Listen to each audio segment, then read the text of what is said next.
శబరిమలపైన అయ్యప్ప కోరినట్టుగా ఆలయ నిర్మాణాన్ని అతి వేగంగా జరిపించాడు రాజశేఖర మహారాజు.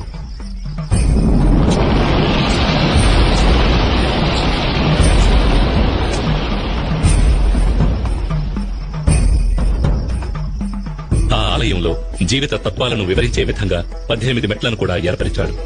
ఈ 18 పవిత్రమైన మెట్లు 18 కొండలకు, 18 మంది దేవతలకు, 18 తత్వాలకు ఆనవాలుగా ఉన్నాయి. 18 కొండలైన ఇంటిపారమల, కాళేకట్టిమల, పుదుచ్చేరిమల, కరిమల, తలైపారామల, దేవరమల, శ్రీపాదమల, మైలాడుమల, మాతంగమల, కాల్కిమల, సిట్రంబలమల, సుందరమల, నాగాంబలమల, గౌండమల, నిలకల్మల, నీలిమల, పొన్నాంబలమల, శబరిమల వంటి కొండలను 18 మంది దేవతలైన వినాయకుడు, శివుడు, పార్వతి, కుమారస్వామి, బ్రహ్మ, విష్ణు, రంగనాథుడు, కాళీ, యముడు, సూర్యుడు, చంద్రుడు, కుజుడు, బుధుడు, బృహస్పతి, శుక్రుడు, శనీశ్వరుడు, రాహువు, కేతువు అనే దేవతలను 18 తత్వాలైన చూడడం, వినడం, సువాసన, రుచి, స్పర్శ, కామం, దురాశ, క్రోధం, లోభం, మోహం, మదం, మాత్సర్యం, డాంబికం, సాత్వికం, రాజసం, తామసం, విద్య, అవిద్య వంటి గుణాలను తెలియజెప్పే విధంగా స్వామి తత్వాధీనుడై ఉన్నాడని తెలియజెప్పడమే ఈ 18 మెట్ల ఉద్దేశం.